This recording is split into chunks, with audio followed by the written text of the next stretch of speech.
ზოგადად რაც შეეხება პროპაგანდას დეზინფორმაციას, ეს გამოწვევა არის, ამაზე ჩვენ ვსაუბრობთ და გამოწვევა არის მრავალმხრივი და სხვადასხვამხრივი.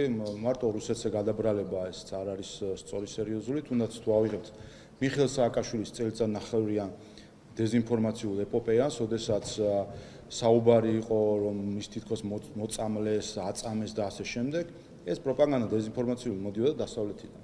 ხო, რუსეთიდან ხო არ მოდიოდა, ხო? ამ შემთხვევაში რასთან გვაქვს საქმე, როდესაც ამხელა წელიწადნახევრიანი დეზინფორმაციული პროპაგანდისტული კამპანია, მე ნახეთ კიდევაც რომ ეს დაფინანსებული კამპანია იყო, სადაც ამერიკულ თუ ევროპულ მედიაში იბეჭდებოდა ყალბის სტატიები, გამოდიოდნენ პოლიტიკოსები თუ ეგრეთ წოდებული ექსპერტები და ავრცელებდნენ სიყალბეს მიხეილ სააკაშვილთან დაკავშირებით. ჩამოდიოდნენ ყალბი ექიმები, ყალბი იურისტები, ყალბი ნობელის პრემიის ლაურეატები, მათ შორის ადამიანები, რომელსაც მაღალი თანამდებობები უკავიათ და ყველა ეს ნებსი თუ უნებლიეთ რთული ახლა ეს დავადგინოთ, ჩართული იყო საქართველოს, ქართველი ხალხის წინააღმდეგ მიმართულ პროპაგანდაში.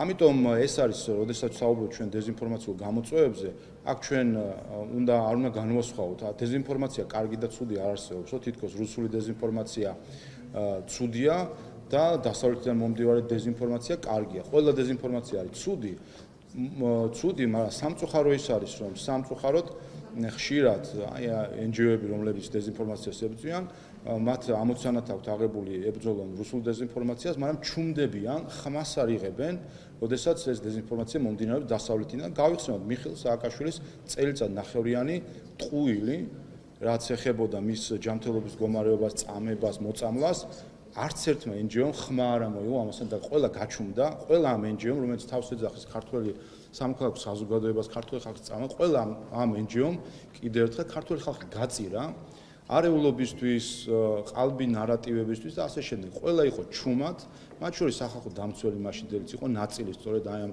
ყალბი კამპანიის, გახსოვთ მისი დასკვნები და რეკომენდაციები, რომ მიხეილ სააკაშვილი აკმაყოფილებს პირობებს მისთვის სასჯელის გადავადებასთან დაკავშირებითაც კი სახალხო დამცველმა მაშინდელმა თქვა და სტრასბურგის სასამართლომ ამ ყველაფერზე თქვა, რომ ეს ყველაფერი იყო ტყუილი, რასაც სახალხო დამცველი საუბრობდა, რასაც NGO-ები საუბრობდნენ, რასაც სხვადასხვა დასავლურ მედიაში წერებოდა. ყველამ ერთად პირი შეკრა ქართველი ხალხის წინააღმდეგ და ვფიქრობ, რომ ყველა ამ ჯგუფებმა ბოდიში უნდა მოუხადონ ქართულ ხალხს. ქართულმა NGO-ებმაც ბოდიში უნდა მოუხადონ.